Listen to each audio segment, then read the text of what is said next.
হজরত মোহতরম মুআজ্জাজ হাজিরিন, বেশ কিছুদিন যাবৎ দেশের বাইরে সফরে থাকার পর ইদানিং দেশে আসার রাস্তায় দীর্ঘ জার্নির কারণে শারীরিকভাবে আমি খুবই ক্লান্ত এবং বিভিন্ন আবহাওয়ার পরিবর্তনের কারণে গলার আওয়াজও আমার বসা। অথচ এইদিকে আপনারা অনেক কষ্ট করে, পরিশ্রম করে, অনেক ত্যাগ স্বীকার করে আগের থেকেই এই মুবারক জলসার আয়োজন করে রাখতেন। আপনাদের প্রস্তুতির কষ্টের প্রতিযুক্ত করে আমি আমার বিশ্রাম নেওয়ার সময় থেকে আজকে আপনাদের খেদমতে হাজিরা দেওয়ার মতো সময়টুকু দিয়েছি। কাজেই আমার শারীরিক অবস্থার বিবেচনায় মনে হয় না যে আমি বেশিক্ষণ আপনাদের সামনে কথা বলতে পারব। তারপরও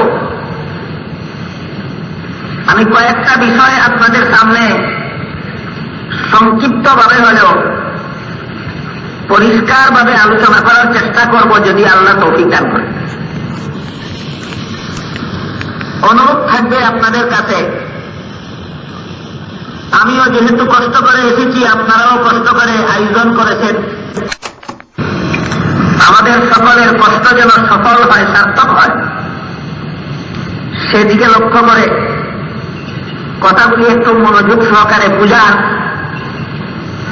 এবং আল্লাহর কথার ব্যাখ্যা হিসাবে নিজেদের জীবনে আমল করার, পালন করার সৌভাগ্য যেন আল্লাহ আপনাদের আমাদের সবাইকে দান করেন। হযরত রাসূল করিম সাল্লাল্লাহু আলাইহি ওয়াসাল্লাম আল্লাহর কাছে দোয়া করতেন, আল্লাহুম্মা বারিক লানা ফি রাজাব ওয়া শাবান ওয়া বাল্লিগনা রমাদান। এর অর্থ হল, হে আল্লাহ, আমাদের জন্য রজব মাসে বরকত নাযিল করুন, আমাদের জন্য শাবান মাসে বরকত নাযিল করুন, আমাদেরকে রমজান মাস পর্যন্ত পৌঁছাইয়া দিন। রাসূলের এই দুআর দ্বারা পরিষ্কারভাবে প্রমাণিত এই 3টা মাস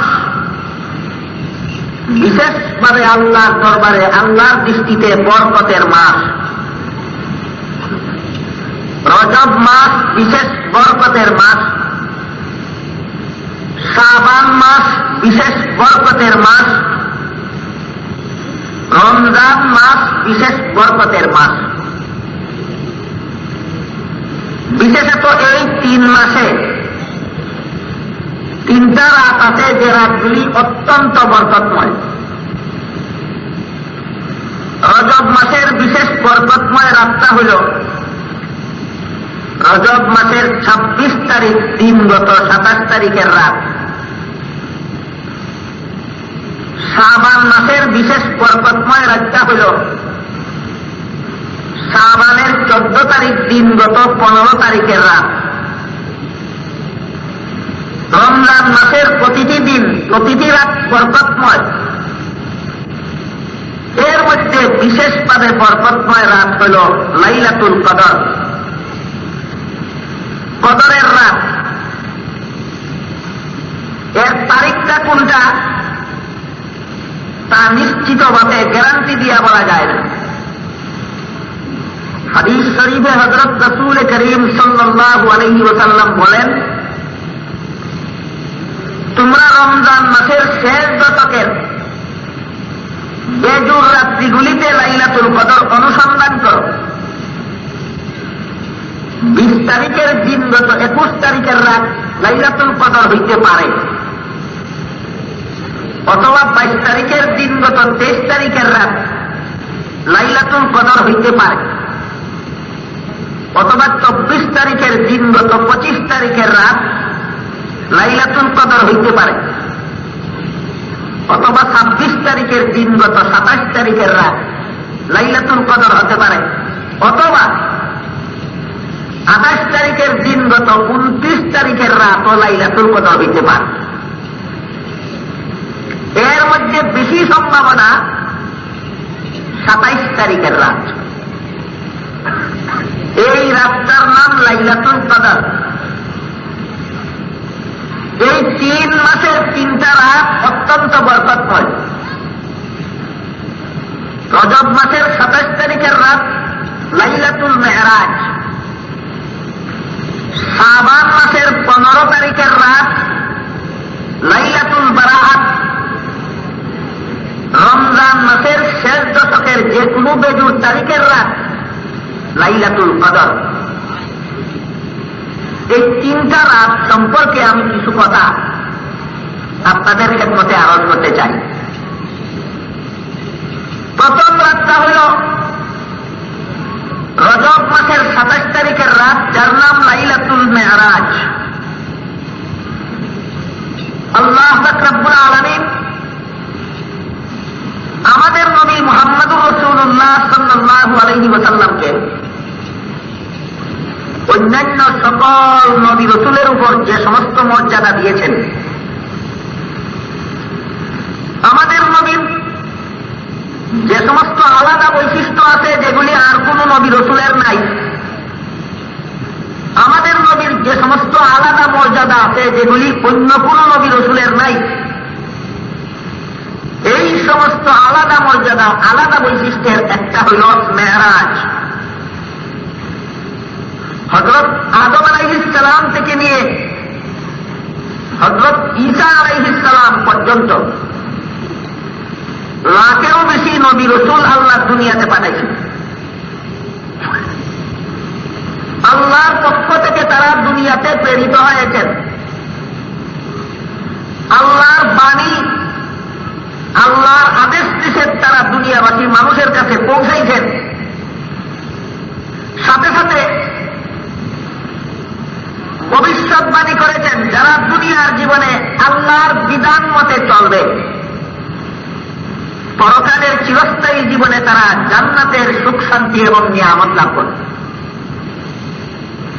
আর যারা দুনিয়ার ক্ষণস্থায়ী জীবনের সামান্য ভোগ বিলাসের সন্ধান পাইয়া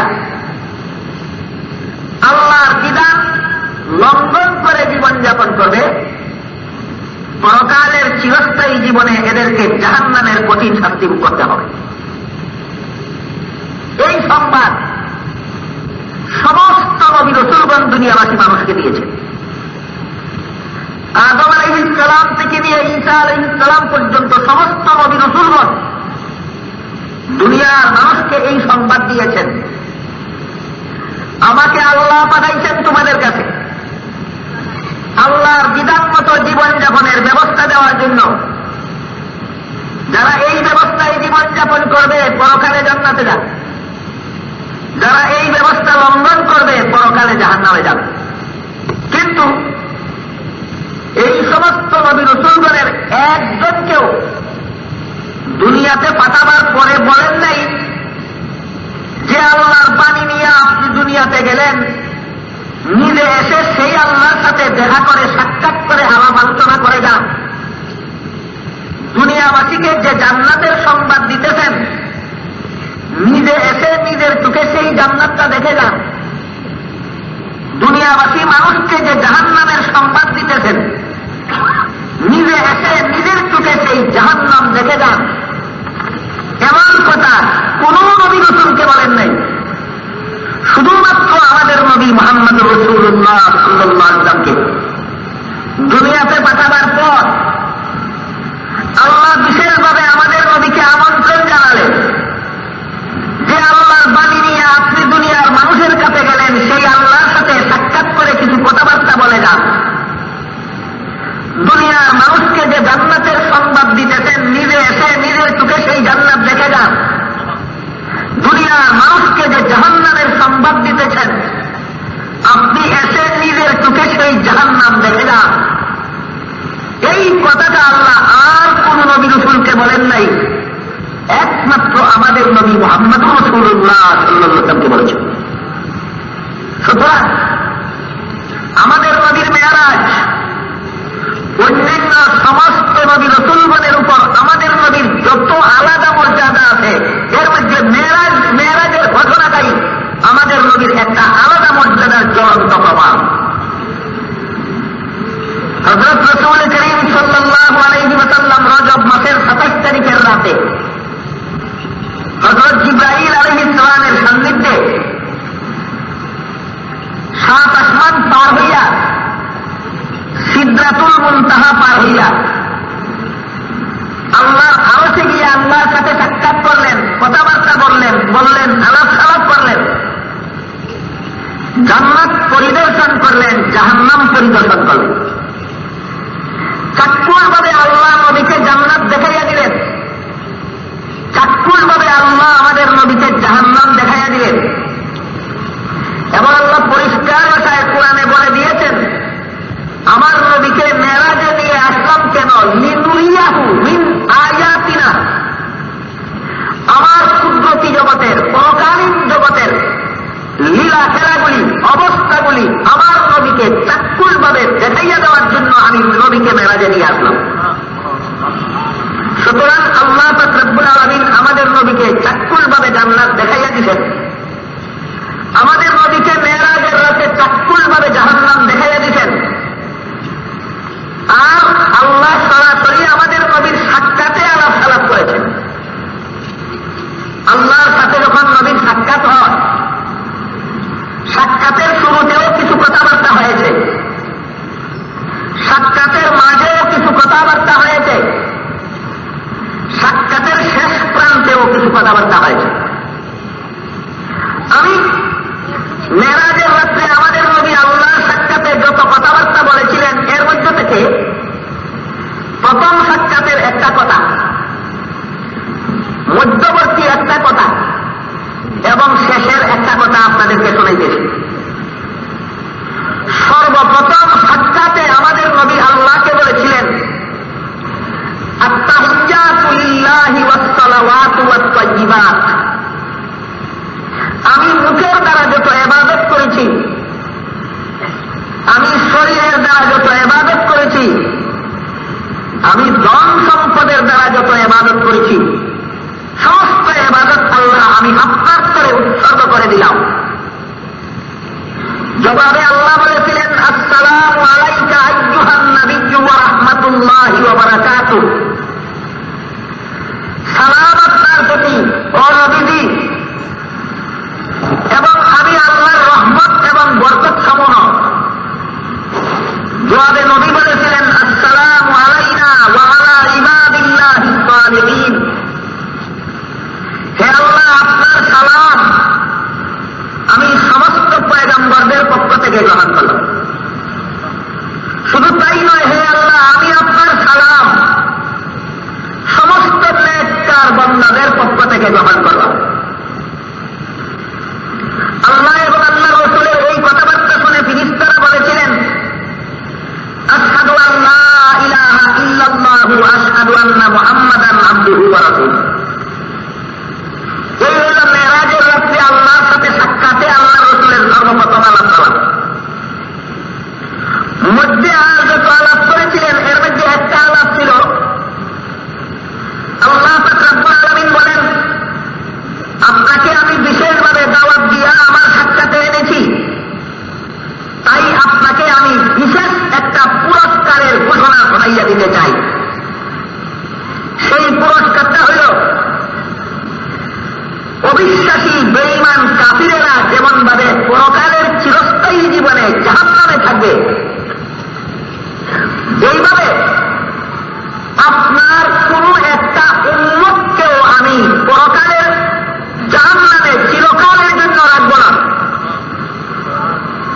আপনার কোন একটি উম্মতকেও আমি চিরস্থায়ীভাবে জাহান্নামে রাখব না। এটা আপনার জন্য চূড়ান্ত সুসংবাদ। অন্যদিকে আল্লাহ রাব্বুল আলামিন আরেক বিশেষ ঘটনা উপলক্ষে একবার আমাদের নবীকে বলেছিলেন, ওয়ালা সাউফা ইউতিকা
অসুবিধা হল। বেঈমান কাফিরের মতো আল্লাহ এই নবীর মুসলমান উম্মতকে চিরকাল জাহান্নামে রাখবেন না। নামাজ না পড়ার কারণে যতদিন মুসলমান জাহান্নামে থাকে, রোজা না রাখার কারণে, সুদ খাওয়ার কারণে, ঘুষ খাওয়ার কারণে, মদ খাওয়ার কারণে, গাঁজা খাওয়ার কারণে যতদিন জাহান্নামে থাকে, যখনই আল্লাহ রসুলের স্মরণ হবে আমার কিছু উম্মত জাহান্নামে আছে, তখনই আল্লাহকে স্মরণ করাইয়া দিবেন। আপনি বলেছিলেন আমাকে সন্তুষ্ট করে দেবেন, আমিও বলেছিলাম আমার উম্মত জাহান্নামে থাকা অবস্থায় সন্তুষ্ট হব না, এখনো আমার কিছু উম্মত জাহান্নামে আছে, আমি কেমন করে সন্তুষ্ট হতে পারি? আল্লাহ পাক রব্বুল আলামিন বলে দিবেন এই পরিমাণ উম্মতকে আপনি জাহান্নাম থেকে বের করে নিয়ে যান। কিছুদিন পরে আবার জানতে পারবেন আরো কিছু উম্মত রয়ে গেছে, আবার বলবেন, আবারও আল্লাহ খালাস করবেন, এইভাবে আবারও বলবেন, আবারও খালাস করবেন, এইভাবে বলতে বলতে আর খালাস করতে করতে শেষ পর্যন্ত আল্লাহ মুহাম্মদুর রাসূলুল্লাহ সমস্ত মুসলমান উম্মতকে জাহান্নাম থেকে খালাস করে দেবেন। কিন্তু এই কথা শুনে আপনারা যেন মনে না করেন তাহলে আমি আর নামাজ না পড়লে অসুবিধা কি, মুহাম্মদুর রাসূলুল্লাহর উম্মত তো আছি, আমি রোজা না রাখলে অসুবিধা কি, আমি হজ না করলে অসুবিধা কি, আমি যাকাত না দিলে অসুবিধা কি, আমি সুদ খাইলে, মদ খাইলে, ঘুষ খাইলে, গাঁজা খাইলে অসুবিধা কি, আমি তো নবীর উম্মত, আমি জাহান্নামে থাকা অবস্থায় নবী সন্তুষ্ট হবেন না, আল্লাহর সাথে নবীর কন্ট্যাক্ট হয়ে গেছে। হ্যাঁ, অসুবিধা নাই যদি একটা কাজ করতে পারে। কাজটা হল আপনি একটা মোমবাতি জ্বালান, জ্বালাইয়া মোমবাতির আগুনের মধ্যে আপনার আঙ্গুলটা 1 ঘন্টা সময় রাখেন। 1 ঘন্টা পরে বলবেন নামাজ রোজা না করার কারণে, সুদ ঘুষের কারণে, গুনার কারণে আমি কয়েক লক্ষ বছর জাহান্নামের আগুনে ডুবে থাকলে কোন অসুবিধা নাই। আমি জানতে চাই আপনারা যে সমস্ত মুসলমান ভাইয়েরা এখানে বসা আছেন কি আপনাদের মধ্যে এমন কোন বাহাদুর যিনি মোমবাতির আগুনের মধ্যে আঙ্গুলটা 1 ঘন্টা রাখতে পারেন? নাই। তাইলে দুনিয়ার সামান্যতম এই মোমবাতির যে আগুনে আপনি আঙ্গুলটা 1 ঘন্টা দূরের কথা 1 মিনিটও রাখার মতো সাহস করেন না। আপনি নামাজ রোজা ছেড়ে দিয়ে, আপনি হারাম কাজে লিপ্ত হয়ে, আপনি অগণিত গুনাহে লিপ্ত হয়ে হাজার হাজার লক্ষ লক্ষ বছর জাহান্নামের আগুনে সমস্ত শরীর ডুবাইয়া রেখে তারপরে নাজাত পাইয়া দেখতে যাবেন, সেই আশায় বসে থাকতে পারেন না? জাহান্নামের আগুনে স্পর্শ করার আগে জান্নাতে যাইতে চান? আগে যাইতে হইলে ঠিক মতো নামাজ পড়তে হবে। জাহান্নামের আগুনে শৈবার আগে জান্নাতে যাইতে হইলে ঠিক মতো ইবাদত বন্দেগী করতে হবে। জাহান্নামের আগুনে শৈবার আগে জান্নাতে যাইতে হইলে সব রকমের গুনাহ তওবা করে ছেড়ে দিতে হবে। যদি আজকের ওয়াজ শুনে আপনারা সিদ্ধান্ত নেন যে আমি হাজার হাজার লক্ষ লক্ষ বছর জাহান্নামের আগুনের জ্বালা শাস্তি ভোগ করতে পারবো না, কাজে আমার আমল সংশোধন করতে হবে, আমার অভ্যাসের গুনাহ ছেড়ে দিতে হবে, তবেই আপনাদের কি আয়োজন সার্থক, আপনাদের মেহনত সার্থক। আর যদি নিজেদের আমল সংশোধন করার পদক্ষেপ নিতে পারেন না, মেহনত সফল হবে না, সার্থক হবে না। হযরত রাসূল করিম সাল্লাল্লাহু আলাইহি ওয়াসাল্লাম মেরাজ থেকে ফিরার পথে সর্বশেষে আল্লাহ আমাদের নবীকে উম্মতের জন্য আরেকটা চূড়ান্ত সুসংবাদ দিলেন। সেই সুসংবাদটা হল, আপনি তো 7 আসমান পার হইয়া, সিদরাতুল মুনতাহা পার হইয়া আমার আরশ পর্যন্ত আসিয়া আমার সাথে সাক্ষাৎ করলেন, আলাপ করলেন। আমি আপনার উম্মতের জন্য এমন একটা ব্যবস্থা দিতে চাই যে ব্যবস্থার মাধ্যমে আপনার প্রতিটি উম্মত দুনিয়ার জমিনে দাঁড়াইয়া দৈনিক 50 বার আমার সাথে সাক্ষাৎ করতে পারবে এবং আলাপ করতে পারবে। এবং সেই ব্যবস্থাটা হল, আপনার উম্মতের জন্য 50 ওয়াক্তের নামাজ আমি ফরজ করে দিলাম। এই জন্যই নামাজকে মুমিনদের মেরাজ বলা হয়। আসসালাতু মিরাজুল মুমিনিন, নামাজ মুমিনদের মেরাজ। আল্লাহর নবী মেরাজের রাত্রে 7 আসমানের উপরে গিয়ে আল্লাহর সাথে সাক্ষাৎ করে আলাপ করেছিলেন। আর নবীর প্রতিটি মুসলমান উম্মত নামাজে দাঁড়াইয়া দুনিয়ার জমিনেই আল্লাহর সাথে সাক্ষাৎ করে আলাপ করার সুযোগ লাভ করে। কিভাবে এইভাবে আলাপ তালাপ করার সুযোগ লাভ করে তার ব্যাখ্যা দিয়ে হাদিস শরীফে আল্লাহ রাসূল বলেন, কোন মুসলমান নামাজে দাঁড়াইয়া যখন বলে আলহামদুলিল্লাহি রাব্বিল আলামিন, সমস্ত প্রশংসা সেই আল্লাহর জন্য যিনি সমগ্র জগতের প্রতিপালক, আল্লাহ তখন তার জবাবে বলেন হামিদানি আব্দি, আমার বান্দা আমার প্রশংসা করল।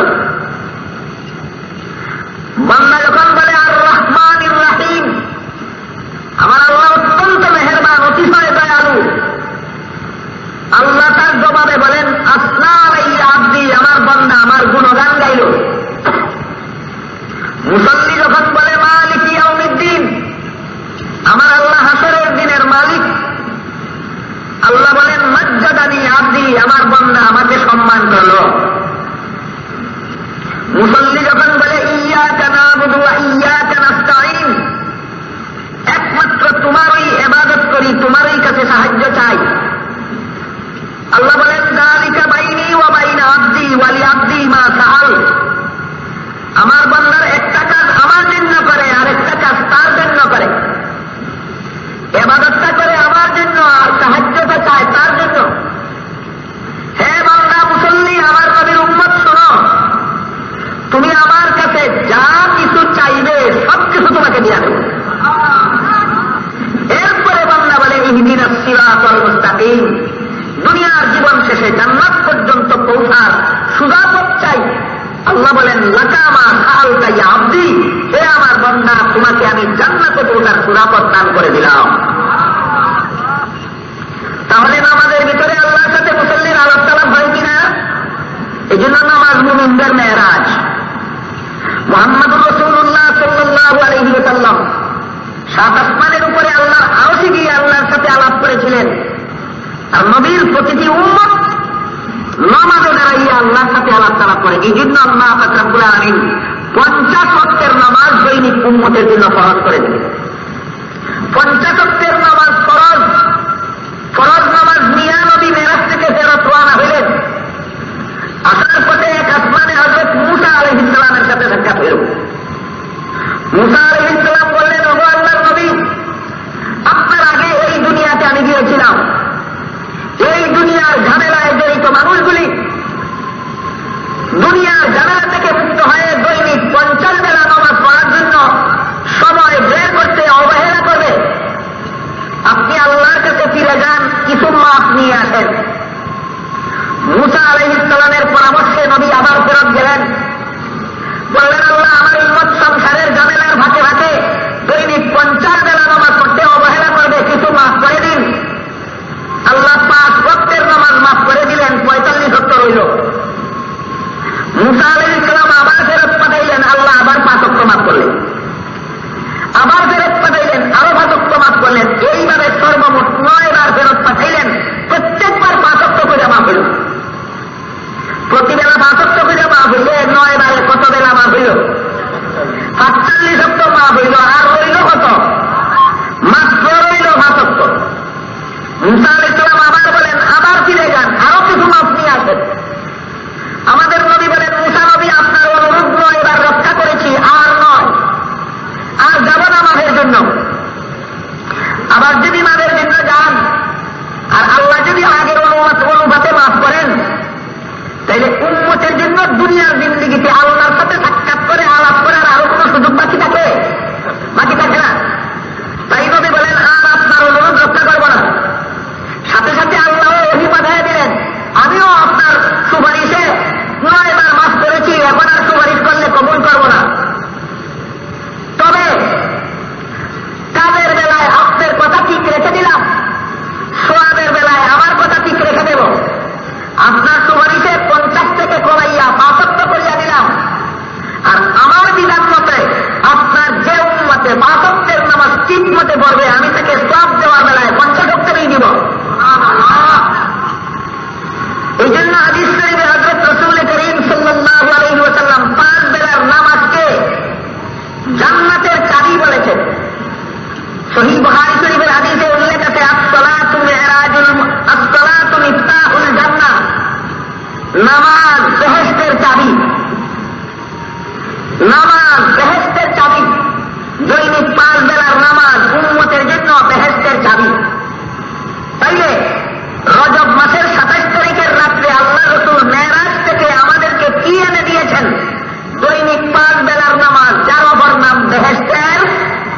চাবি। এবার বলুন, যে মুসলমান উম্মত দৈনিক 5 বার নামাজ পড়তে চায় না, নামাজ পড়ে না, এমন উম্মত কি আমাদের মুসলমান সমাজে আছে? আছে। এদেরকে নবী মেরাজ থেকে কি এনে দিয়েছিলেন? বেহেশতের চাবি। সে নিতে চায় না। আছে আপনাদের মধ্যে এমন লোক যাকে নবী নিজের হাতে বেহেশতের চাবি দিলে নিতে চায় না? তার মতো হতবাগাকে হতবাগ। নবী নিজে গেলেন বেহেশত দেখতে, নবী নিজে গেলেন জাহান্নাম দেখতে, নবী নিজে গেলেন আল্লাহর সাথে সাক্ষাৎ করতে, নবী নিজে গেলেন আল্লাহর সাথে আলাপ করতে, সাক্ষাৎ করলেন, আলাপ করলেন, আল্লাহ নবীর মাধ্যমে দিয়া দিলেন উম্মতের জন্য বেহেশতের চাবি, দৈনিক 5 বেলার নামাজ। এরপর যে ব্যক্তি দৈনিক 5 বেলার নামাজ পড়তে চায় না, এর মানে হইল নবীর দেওয়া বেহেশতের চাবি নিতে চায় না। সুতরাং যে উম্মত নবীর দেওয়া বেহেশতের চাবি নিতে চায় না, এই উম্মতের জন্য মেরাজের রাতের ঘটনা থেকে সবক শিক্ষা করা দরকার। শিক্ষা করা দরকার কিনা? দরকার কি দরকার না? যদি এই কথাগুলি শুনে আমাদের সমাজের বেনামাজি মুসলমানেরা নামাজি হতে পারে, তাহলে মেরাজের ঘটনার সারমর্ম শোনা, মেরাজের ঘটনার সারমর্মের বিবরণ আলোচনা করা আমাদের জন্য সার্থক হবে। আল্লাহ যেন সার্থকভাবে আমাদেরকে কথাগুলি শোনার সৌভাগ্য দান।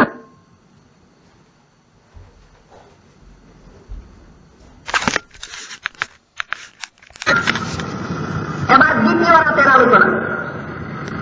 দ্বিতীয় রাতটা হল শাবান মাসের 15 তারিখের রাত, লাইলাতুল বারাআত।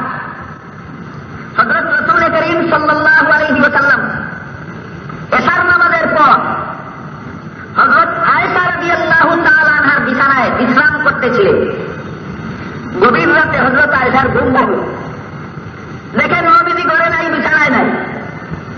অনেকক্ষণ অপেক্ষা করলেন, ঘরে ফিরতেছেন না। হযরত আয়েশার ভয় হইল, কত দুশমন আছে, নবী গেলেন কোথায়, কোনো হামলা করে কিনা, কোনো আক্রমণ করে কিনা। খোঁজার জন্য বের হলেন। ঘর থেকে বের হয়ে হযরত আয়েশা নবীকে খোঁজাখুঁজি করতে করতে শেষ পর্যন্ত জান্নাতুল বাকি নামক গুরুস্থান জিয়ারত অবস্থায় পাইলেন। কোন রাত্রে? শবে বরাত, লাইলাতুল বারাত, শাবান মাসের 15 তারিখের রাত্রে। ঘটনা বুঝে থাকলে বলুন, রাসূল দল বেঁধে গিয়েছিলেন না একা একা গিয়েছিলেন? একা একা গিয়েছিলেন। একা একা নিরিবিলি গুরুস্থান জিয়ারতে গেলে নিজের মরণের কথা স্মরণ হয়। দল বেঁধে গল্প গুজব করতে করতে গেলে গল্প করবে না নিজের মরণের কথা স্মরণ করবে? হযরত রাসূল করিম সাল্লাল্লাহু আলাইহি ওয়াসাল্লাম দল বেঁধে গুরুস্থান জিয়ারতের সবক শিক্ষা দিলেন না একা একা নিরিবিলি গুরুস্থান জিয়ারতের সবক শিক্ষা দিলেন? এর মধ্যে হিকমত আছে কিনা? নাই। দল বেঁধে গেলে চুপচাপ যাইব না কোনো না কিছু আলাপ সালাপ করবো? কোনো কিছু আলাপ সালাপ বন্ধু বান্ধব নিয়ে করতে থাকলে মরণের কথা স্মরণ হবে না আলাপের দিকে মনোযোগ থাকবে? আলাপের দিকে মনোযোগ থাকবে। আল্লাহ রাসূল কাউকে নিজের আত্মীয় স্বজনের গুরুস্থান জিয়ারতের জন্য পাঠাইয়া দিলেন না নিজেই জিয়ারত করতে গেলেন? আমরা করি কি? আমরা কোন মসজিদের ইমাম সাহেব, কোন মক্তবের মিয়া সাহেব, কোন মাদ্রাসার উস্তাদ তাকে পাঠাইয়া নেই, অমুকখানে আমার বাবার গুরুস্থান আছে, তমুকখানে আমার মার গুরুস্থান আছে, তমুকখানে আমার শ্বশুরের গুরুস্থান আছে, তমুকখানে আমার শাশুড়ির গুরুস্থান আছে, আপনি একটু জিয়ারত করে আসেন, আমার ঝামেলা বেশি দোকানে, আমি যাইতে পারি না। জিয়ারত করার মানেই হইল নিজের মরণের কথা স্মরণ করা। আপনারা কি মনে করেন ইমাম সাহেব, মুয়াজ্জিন সাহেব, মিয়া সাহেব, উস্তাদ সাহেব তারা ওই মরণের কথা স্মরণ করার দরকার আছে, আর কোন মানুষের নিজের মরণ স্মরণ করার দরকার নাই? তাকে পাঠাইয়া দিলাম আমার বাবার কবর জিয়ারতের জন্য, আমার উপকার কি হইল? এই কথাটা বর্তমান সমাজের সর্বস্তরের মুসলমানের চিন্তা করা দরকার। মসজিদের ইমাম সাহেবকে আমার বাবার গুরুস্থান জিয়ারতে পাঠাইলাম, তিনি যখন আমার বাবার গুরুস্থানের পাশে দাঁড়াবেন তার নিজের মরণের কথা স্মরণ হবে। আমি যেহেতু শবে বরাতের মতো রাত্রেও আমি আমার দোকান ছেড়ে আমার বাবার গুরুস্থান জিয়ারতে যাইতে রাজি না, আমার মরণের কথা স্মরণ করবে কে? কথা বুঝতে পারছেন আপনারা? তাহলে গুরুস্থান জিয়ারতে অন্য কাউকে পাঠাবো না নিজেদের জিয়ারত নিজেরা করবো? নিজেদের জিয়ারত নিজেরা করবো। বলতে পারেন জিয়ারতের নিয়ম জানি না, কিভাবে করব?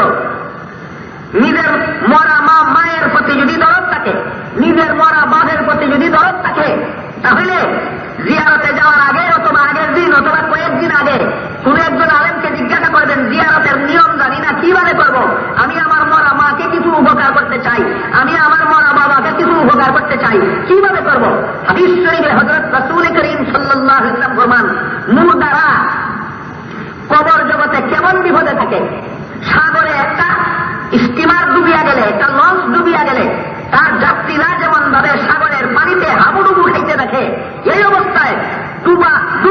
লঞ্চের হাবুডুবু খাওয়া মানুষটা যেই রকমের বিপদে থাকে, মুর্দারা কবরে ওই রকমের বিপদে থাকে।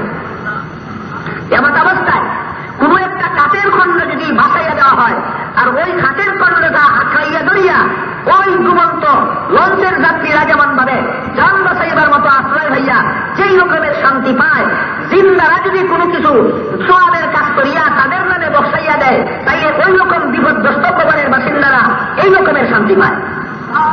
সুতরাং আমি নিয়ম জানি না আমার মরা মায়ের কবরে কি উপকার করতে পারি, আমার কবরে আমার মৃত বাবার কি উপকার আমি করতে পারি নিয়ম জানি না।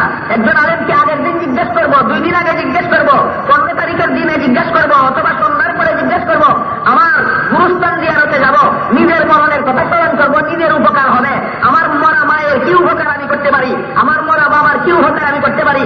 আলেম বলে দেবেন, আপনি একবার সূরা ফাতিহা করুন, 3 বার সূরা ইখলাস কুল হুয়াল্লাহ সূরা করুন। হাদিস শরীফে আল্লাহ রাসূল বলেছেন, একবার কুল হুয়াল্লাহ সূরা পড়লে 1 খতম কোরআনের 3 ভাগের 1 ভাগের সমান সব পাওয়া যায়। একবার কুল হুয়াল্লাহ সূরা বললে 1 খতম কোরআনের 3 ভাগের 1 ভাগের সমান সওয়াব পাওয়া যায়। সুতরাং 3 বার পড়লে সূরা খতমের সওয়াব পাওয়ার আশা করিয়া আল্লাহর কাছে বলুন, আল্লাহ তোমার কালামের এই কিঞ্চিত পড়লাম, যদি কোনো ভুল ত্রুটি হইয়া থাকে দয়া করিয়া মাফ করো, আর এর সওয়াব খানা আমার অমুক অমুক মুর্দার রুহে রুহে পৌঁছাইয়া দাও। দোয়ার আগেও দুরূদ শরীফ পড়ো, পরেও দুরূদ শরীফ পড়ো। হাদিস শরীফে আল্লাহ রাসূল বলেছেন, যে দোয়ার আগেও দুরূদ পড়া হয়, পরেও দুরূদ পড়া হয়, দুরূদ আল্লাহর কাছে কবুল হইয়া যায়। সুতরাং আগে ভরে দুরূদের মাঝখানে যে দোয়া হইল, আগে ভরে দুরূদের উসিলায় দোয়াও আল্লাহর কাছে কবুল হইয়া যায়। যখন দোয়া কবুল হইয়া গেল, আপনার মা আপনার বাবা সূরাতুল ফাতিহার সওয়াব পাইলেন, 3 বার কুল হুয়াল্লাহ পড়ার কারণে 1 খতম কোরআনের সওয়াব পাইলেন। কত ঘন্টা সময় গেল আপনার? একবার আলহামদু সূরা, 3 বার কুল হুয়াল্লাহ সূরা পড়তে কত ঘন্টা লাগে? 5 মিনিটের ব্যবধান। এই 5 মিনিট সময় যদি দিতে পারেন, নিজেরও মরণের কথা স্মরণ হবে, নিজের মরা মায়েরও উপকার হবে, নিজের মরা বাবারও উপকার হবে। তা না করে যদি ফরমাইশ দেন কাউকে কবর জিয়ারতের জন্য, আমি জিজ্ঞাসা করি, আমাকে যদি আপনি ফরমাইশ দিয়া পাঠাইয়া দেন আপনার বাবার কবর জিয়ারতের জন্য, আমি কি আপনার বাবার জন্য বেশি দরদ থাকবে আমার অন্তরে আপনার বাবাকে জাহান্নাম থেকে রক্ষা করার জন্য, না সন্তানের অন্তরে বেশি দরদ থাকবে? বাবার অন্তর, আমার বাবার জন্য অন্য লোকের অন্তরে বেশি দরদ, না আমার অন্তরে বেশি দরদ? আমার অন্তরে বেশি দরদ। আমি যদি জিয়ারতে যাই, আমি যদি দোয়া করি, এটা যেই রকমের অ্যাকশন হবে, যেই রকমের ফলপ্রসূ হবে, অন্য কারো দ্বারা করে সেই রকমের অ্যাকশন হবে না, সেই রকমের ফলপ্রসূ হবে না। তাই নিজেদের মৃত আত্মীয় স্বজনের জন্য জিয়ারতে নিজে না গিয়া অন্যকে ভাবাইয়া দেওয়ার উদাহরণ হল, এক ব্যক্তির পিঠ চুলকায়, হাত যায়, হাতজানি বলবেন তো, হাতজানি পিঠ চুলকায়, হাত যায়, সে নিজের হাতে হাত যায় না, আর বেটারা হয় আমার পিঠ হাত যায়, তুই হাত যাইয়া দে।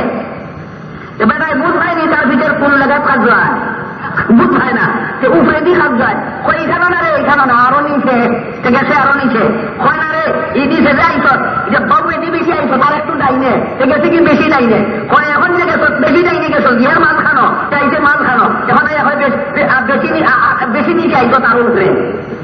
ঠিক যেমন নিজের হাতে না হাত যাইয়া আর এক বেটার হাতে হাত যাইলে আসল লাগা লাগাল হয় না, ঠিক তেমনি ভাবে আমার মরা বাপের লাগি জিয়ারত আরেক বেটারে ভাইয়ে আসল দরদটা অন্তরে থাকে না। সুতরাং নিজের মরা বাবার জন্য প্রকৃত দরদ নিয়ে যদি সব রেফানি করতে চান, নিজের মরা মায়ের জন্য প্রকৃত দরদ নিয়ে যদি দোয়া করতে চান, সব রেফানি করতে চান, নিজের বাবার কবর জিয়ারত নিজে করবেন, নিজের মায়ের কবর জিয়ারত নিজে করবেন, নিজের ভাইয়ের কবর জিয়ারত নিজে করবেন, নিজের সন্তানের কবর জিয়ারত নিজেরা করবেন। এটাই সবচেয়ে উত্তম বন্ধা।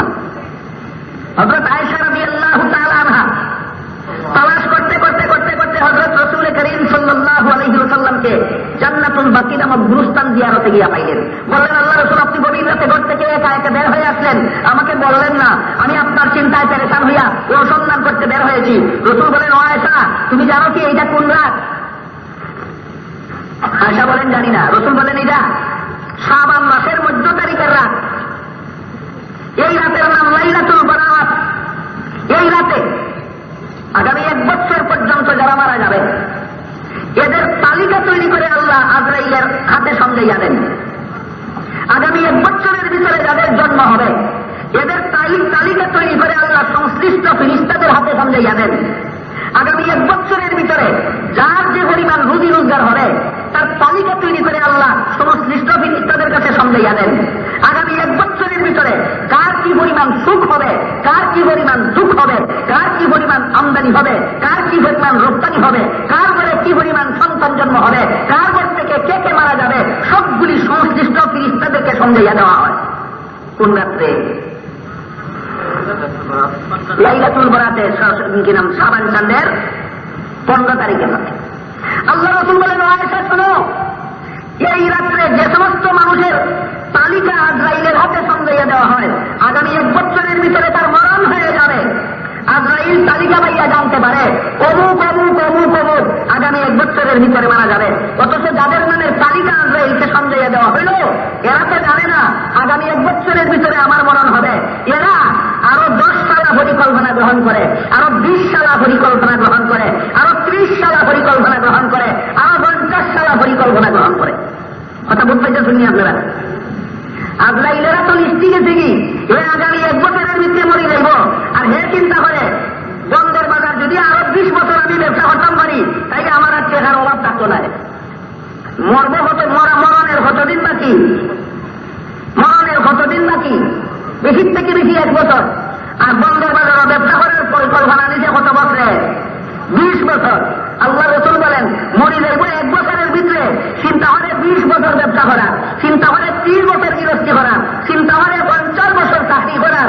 সুতরাং ও দুনিয়ামুখী পরকালমূলা মানুষগুলি, তোমরা এই রাত্রে কবর জিয়ারত দিয়া মরণের কথা স্মরণ করো। মরণের কথা স্মরণ করলে যতদিন পর্যন্ত ব্যবসা করবে হারাম করার সাহস পাবে না, হালাল ব্যবসা করবে। মরণের কথা স্মরণ করলে যতদিন পর্যন্ত চাকরি করবে হারাম উপায়ে করবে না, হালাল উপায়ে করবে। মরণের কথা স্মরণ করলে যতদিন পর্যন্ত গৃহস্থী করবে হারাম উপায়ে করবে না, হালাল উপায়ে করবে। সুতরাং মরণের স্মরণ মানুষকে সংসারের কাছ থেকে ফিরায় না, সংসারের সব কাজ করতে পারে মরণের কথা স্মরণ করলেও শুধু হারাম থেকে ফিরায়। ও হারাম উপায়ে উপার্জনে লিপ্ত, ও হারাম উপায়ে রুজি রোজগারে লিপ্ত পরকালগুলা দুনিয়ার মানুষগুলি, তোমরা সবে বরাতে কবর জিয়ারত গিয়া নিজের মরণের কথা স্মরণ করো, যেন যতদিনই বাঁচিয়া থাকো হারাম পথে না চলে হালাল পথে চলতে পারো। জিয়ারতে গিয়া সেই সবক শিক্ষা গ্রহণ করো।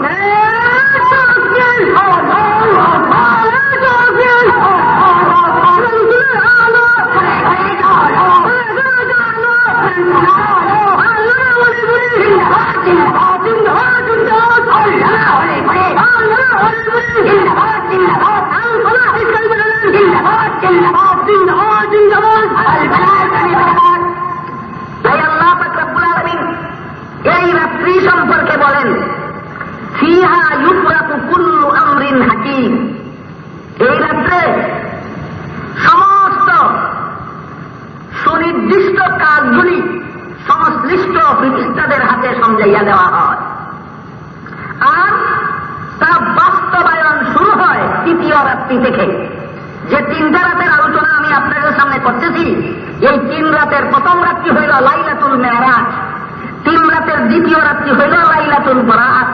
লাইলাতুল বরাত হইল শাবান চাঁদের 15 তারিখের রাত। এই রাত্রে আগামী 1 বছরের যাবতীয় কাজকর্মের তালিকা সংশ্লিষ্ট ফেরেশতাদের হাতে সমঝাইয়া দেওয়া হয়, কিন্তু সমঝাইয়া দেওয়া তালিকার বাস্তবায়ন শুরু হয় 3য় রাত্রি থেকে। তালিকা সমঝাইয়া দেওয়া হয় 2য় রাত্রে, আর বাস্তবায়ন শুরু হয় কোন রাত্রি থেকে? 3য় রাত্রি থেকে। এই জন্য 3য় রাত্রিটার নাম যে লাইলাতুল কদর। এই 3য় রাত্রি সম্পর্কে আল্লাহ পাক রব্বুল আলামিন বলেন, ইন্না আনজালনাহু ফি লাইলাতিল কদর ওয়া মা আদরাকা মা লাইলাতুল কদর লাইলাতুল কদরি খায়রুম মিন আলফি শাহর। এই কোরআন আমি লাইলাতুল কদরে নাযিল করেছি। কোরআন আল্লাহ কোন রাতে নাযিল করেছেন? লাইলাতুল কদরে নাযিল করেছেন। আমার এতক্ষণের কথা আপনারা বুঝে থাকলে একটু দয়া করে বলুন, লাইলাতুল কদর রাত্রিটা কোন মাসের ভিতরে? রমজান মাসের ভিতরে। তাইলে লাইলাতুল কদরে কোরআন নাযিল করা হইয়া থাকলে কোন মাসে নাযিল হইল? রমজান মাসে নাযিল হইল। এই জন্য আমি যে আয়াতের অংশ আপনাদের সামনে তিলাওয়াত করেছিলাম, সেই আয়াতে আল্লাহ বলেন, শাহরু রমাদান আল্লাযী উনজিলা ফীহিল কুরআন। রমজান মাসে কোরআন নাযিল করা হয়েছে। হয়েছে মাসটার নাম রমজান মাস, আর যে রাত্রে কোরআন নাযিল করা হয়েছে রাতটার নাম লাইলাতুল কদর। রমজান মাসের লাইলাতুল কদরে কোরআন নাযিল করা হয়েছে। এখানে একটা প্রশ্ন জাগে। আমরা জানি 30 পারা কোরআন আল্লাহ পাক রব্বুল আলামিন মুহাম্মদুর রাসূলুল্লাহ সাল্লাল্লাহু কোরআন আল্লাহ পাক রব্বুল আলামিন যেহেতু রমজান মাসের লাইলাতুল কদরের ভিতরে নাযিল করেছেন মুহাম্মদুর রাসূলুল্লাহ সাল্লাল্লাহু আলাইহি ওয়াসাল্লামের কাছে, এই জন্য আল্লাহ পাক রব্বুল আলামিন বলেছেন ইন্না আনজালনাহু ফি লাইলাতিল কদর। এবার আমরা বোঝার চেষ্টা করি যে লাইলাতুল কদরে, রমজান মাসের ভিতরে যে লাইলাতুল কদরে আল্লাহ লৌহে মাহফুজ থেকে দুনিয়ার নিকটবর্তী আসমানে প্রথম দফায় কোরআন নাযিল করলেন, এই রাত্রির মর্যাদা কত আল্লাহ নিজেই বলেন ওয়ামা আদরাকা মা লাইলাতুল কদর। ও নবী, আপনি জানেন কি লাইলাতুল কদরের মর্যাদা কত? লাইলাতুল কদরি খায়রুম মিন আলফি শাহর। লাইলাতুল কদরের মর্যাদা হল এই একটি রাতের ইবাদতের মর্যাদা 1000 মাস। 1000 মাসে 83 বছর 4 মাস হয়। আপনারা কি মনে করেন এখানে যারা বসা আছেন এদের অধিকাংশদের বয়স 83 বছর হয়েছে? হয় নাই। অধিকাংশদের বয়স 83 বছর হয় নাই। 83 বছর 4 মাস বন্দেগী করলে যে পরিমাণ সওয়াব পাওয়া যায়, লাইলাতুল কদরের এক রাতের বন্দেগীতে আল্লাহ বলেন তার চেয়ে বেশি সওয়াব পাওয়া যায়। সুতরাং লাইলাতুল কদর যে 3টা মর্যাদার রাত্রি, যে 3টা মুবারক রাত্রি, এই 3টা মুবারক রাত্রির 3 নম্বর রাত্রির নাম হইল লাইলাতুল কদর। আল্লাহ নিজেই লাইলাতুল কদরের মর্যাদা বর্ণনা করেছেন। 83 বছর 4 মাস পর্যন্ত বন্দেগী করলে যে পরিমাণ সওয়াব পাওয়া যায়, লাইলাতুল কদরের এক রাতের বন্দেগীতে তারও চেয়ে বেশি সওয়াব পাওয়া যায়। আনুষঙ্গিকভাবে আমাদের স্মরণ রাখতে হবে, এইখানে ফরজ বন্দেগীর কথা বলা হয় নাই, এখানে নফল বন্দেগীর কথা বলা হয়েছে। লাইলাতুল কদরের বন্দেগী ফরজ না নফল? নফল। আর দৈনিক 5 বেলার নামাজ নফল না ফরজ? ফরজ। যাদের ফরজ ঠিক আছে, যাদের 12 মাসের ওয়াজিব ঠিক আছে, যাদের 12 মাসের সুন্নতের মুআক্কাদা ঠিক আছে, তারা যদি লাইলাতুল কদরের 1 রাত বন্দেগী করতে পারে, 83 বছর 4 মাস বন্দেগী করার চেয়ে বেশি সওয়াব লাভ করতে পারে। মুফাসসিরিনে কেরাম তাফসীরের কিতাবে লিখেছেন 12 মাসের ফরজ বন্দেগী যাদের ঠিক আছে, 12 মাসের ওয়াজিব বন্দেগী যাদের ঠিক আছে, 12 মাসের সুন্নতে মুআক্কাদা বন্দেগী যাদের ঠিক আছে, তারা লাইলাতুল কদরের সারা রাত ভোর বন্দেগী করতে হয় না 83 বছর 4 মাসের চেয়ে বেশি বন্দেগীর সওয়াব পাওয়ার জন্য। কারণ হাদিস শরীফে হযরত রাসূল করিম সাল্লাল্লাহু আলাইহি ওয়াসাল্লাম ফরমান, যে ব্যক্তি এশার নামাজ জামাতের সাথে পড়িয়া ঘুমাইবে, এই ব্যক্তি আধা রাত বন্দেগীর সমান সওয়াব পাবে। আর যে ব্যক্তি ঘুম থেকে জাগার পর আবার ফজরের নামাজ জামাতের সাথে পড়বে, আরো আধা রাত বন্দেগী করার সমান সওয়াব পাবে। সুতরাং লাইলাতুল কদরের এশার নামাজ যে ব্যক্তি জামাতে পড়িয়া ঘুমাইল, এরপরে আবার ঘুম থেকে জাগার পর লাইলাতুল কদরের ফজরের নামাজ যে ব্যক্তি জামাতের সাথে পড়ল, মুফাসসিরিনে কেরাম তাফসীরের কিতাবে লিখেছেন এশার পর থেকে ফজর পর্যন্ত সারা রাত ঘুমাইয়াও 83 বছর 4 মাস বন্দেগী করার চেয়ে বেশি সওয়াব পাবে। সুতরাং 12 মাস যাদের ফরজ বন্দেগী ঠিক আছে, 12 মাস যাদের ওয়াজিব বন্দেগী ঠিক আছে, 12 মাস যাদের সুন্নতে মুআক্কাদার বন্দেগী ঠিক আছে, তারা লাইলাতুল কদরের ফজিলত পাওয়ার জন্য সারা রাত ভোর জাগ্রত থাকার দরকার পড়ে না। এশার নামাজ জামাতে পড়িয়া ঘুমাইলে আবার ঘুম থেকে জাগার পরে ফজরের নামাজ জামাতের সাথে পড়লেই 83 বছর 4 মাস বন্দেগী করার চেয়ে বেশি সওয়াব পায়। কেউ যদি আরো বন্দেগী করে সেটার আলাদা সওয়াব পাবে। শুধু একা আর ফজর জামাতে পড়ার কারণেই 1000 মাসের বন্দেগীর চেয়ে বেশি সওয়াব পাবে। কেউ যদি তারপরে আরো কিছু নফল নামাজ পড়ে, কেউ যদি তারপরে আরো কিছু কোরআন তেলাওয়াত করে, কেউ যদি তারপরে আরো কিছু দোয়া দরুদ পড়ে, ওইগুলির সওয়াব আলাদা পাবে। আর একা আর ফজর জামাতে পড়ার কারণেই 83 বছর 4 মাস বন্দেগী করার চেয়ে বেশি সওয়াব পাবে। কিন্তু যার 12 মাসের 5 বেলার ফরজ নামাজ ঠিক নাই, যার 12 মাস ওয়াজিবের খবর নাই, যার 12 মাস সুন্নতে মুআক্কাদার খবর নাই, এরকম মুসলমান আছে কিনা বর্তমান সমাজে? 5 বেলার ফরজ নামাজের খবর নাই, দৈনন্দিন ওয়াজিব আমলের খবর নাই, দৈনন্দিন সুন্নতে মুআক্কাদা আমলের খবর নাই। ফরজ আমল ঠিক মতো না করলে, ওয়াজিব আমল ঠিক মতো না করলে, সুন্নতে মুআক্কাদা লঙ্ঘনের অভ্যাস করলে জাহান্নামের শাস্তি ভোগ করতে হবে। তুমি লাইলাতুল কদরের নফল বন্দেগীর পুরস্কার ভোগ করবে কোথায় গিয়া? তুমি তো জাহান্নামের শাস্তির যোগ্য। এই জন্য মুফাসসিরিনে কেরাম লেখেন নফল বন্দেগীর যত ফজিলতের কথা বর্ণনা করা হয়েছে, এইগুলি পাওয়ার জন্য শর্ত হইল ফরজ বন্দেগী ঠিক থাকতে ফরজ বন্দেগী ঠিক থাকতে হবে, সুন্নতে মুআক্কাদা ঠিক থাকতে হবে, আর সব রকমের গুনাহ থেকে বিরত থাকতে হবে। তবেই শুধু একটা নফল বন্দেগী করলে এক ফরজ বন্দেগীর চেয়ে বেশি সওয়াব পাওয়া যায়। হাদিস শরীফে হযরত রাসূল করিম সাল্লাল্লাহু আলাইহি ওয়াসাল্লাম ফরমান, রমজান মাসের ভিতরে কেউ যদি একটা নফল বন্দেগী করে একটা ফরজ বন্দেগীর সমান সওয়াব পায়। আর রমজান মাসের ভিতরে কেউ যদি একটা ফরজ বন্দেগী করে 70টা ফরজ বন্দেগীর সমান সওয়াব পায়। রমজান মাস আসার সাথে সাথে আল্লাহর রাসূল বলেন শয়তানকে বন্দী করে দেওয়া হয়। রমজান মাস আসার সাথে সাথে আল্লাহর রাসূল বলেন জান্নাতের দরজাগুলি খুলে দেওয়া হয়। রমজান মাস আসার সাথে সাথে আল্লাহর রাসূল বলেন জাহান্নামের দরজা বন্ধ করে দেওয়া হয়। আল্লাহর রাসূল বলেন রমজান মাসের প্রথম 10 দিন রহমত নাযিল করা হয়, মধ্যের 10 দিন গুনাহ মাফ করে দেওয়া হয়, শেষের 10 দিনে জাহান্নাম থেকে নাজাত দেওয়া হয়। তাদের জন্য যারা 11 মাস গুনাহ খাতা ছাড়তে পারে নাই, রমজানের প্রথম 10 দিনে যদি ছেড়ে দিতে পারে, রমজানের প্রথম 10 দিনে পারে নাই, মধ্যের 10 দিনেও যদি ছেড়ে দিতে পারে, মধ্যের 10 দিনে পারে নাই, শেষের 10 দিনেও যদি ছেড়ে দিতে পারে, রমজান বিদায় হওয়ার সাথে সাথে তাকে জাহান্নাম থেকে নাজাত ঘোষণা করে দেওয়া হয়। তাহলে যে হাদিসে আল্লাহ রাসূল বলেছেন রমজানের প্রথম 10 দিন রহমত নাযিল হয়, রমজানের মধ্যের 10 দিনে গুনাহ মাফ করে দেওয়া হয়, রমজানের শেষের 10 দিনে জাহান্নাম থেকে নাজাত করে দেওয়া হয়, এর জন্য কোনো শর্ত আছে কি নাই? শর্ত আছে। 11 মাস গুনাহ খাতা করেছ, এবার তওবা করে ছেড়ে দাও, আল্লাহর সাথে ওয়াদায় আবদ্ধ হয়ে যাও, আল্লাহ আর জীবনে গুনাহ করব না। রমজানের প্রথম 10 দিনে করতে পারলে প্রথম 10 দিনেই তোমার জন্য রহমত হয়ে যাবে। প্রথম 10 দিনে না পারলে মধ্যের 10 দিনে যদি তওবা করিয়া গুনাহ ছাড়িয়া দিতে পারো, মধ্যের 10 দিনে তোমার গুনাহ মাফ হয়ে যাবে। মধ্যের 10 দিনেও যদি না পারো, শেষের 10 দিনেও যদি তওবা করে সব রকমের গুনাহ ছাড়িয়া দিতে পারো, শেষের 10 দিনেও তোমাকে জাহান্নাম থেকে নাজাত করে দেওয়া হবে। এজন্য ভিন্ন হাদিসে রাসূল করিম সাল্লাল্লাহু আলাইহি ওয়াসাল্লাম ফরমান, রমজান মাসের রোজা সঠিকভাবে যারা পালন করলো, রোজা সঠিকভাবে পালন করার অর্থ গুনাহ চালু রাখিয়া রোজা রাখা না গুনাহ ছাড়িয়া রোজা রাখা।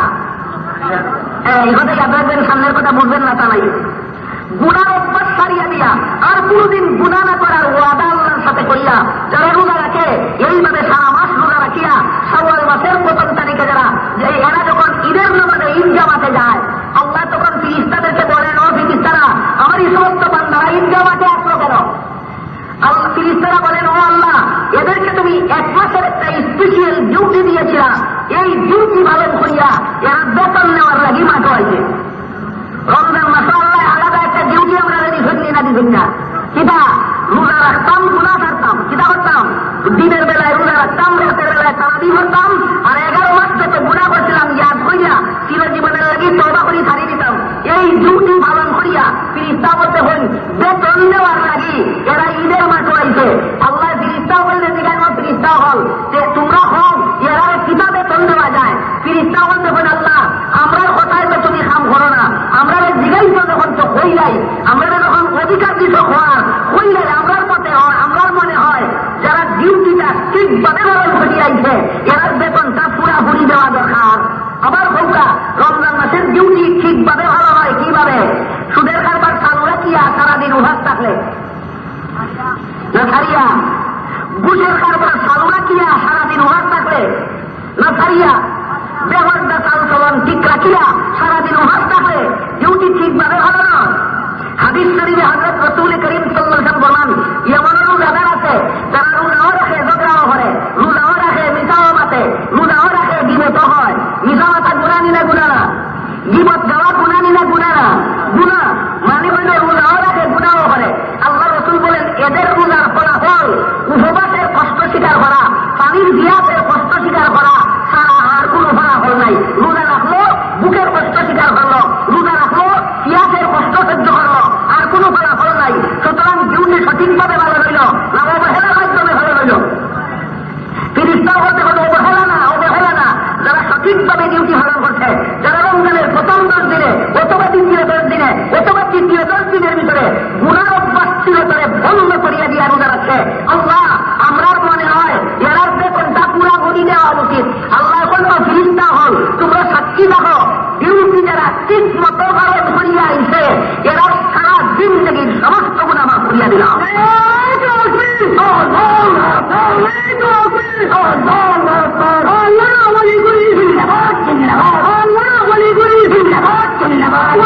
ওলিগুলি জিন্দাবাদ জিন্দাবাদ জিন্দাবাদ জিন্দাবাদ আল্লামা ওলিগুলি গুলামের হকলি জিন্দাবাদ জিন্দাবাদ গুলামের হকলি জিন্দাবাদ জিন্দাবাদ আল্লামা ওলিগুলি জিন্দাবাদ জিন্দাবাদ। ভাই ভাই হোক, এই তিনটা রাত সম্পর্কে সামান্য আলোচনা আপনারা সামনে রাখলাম।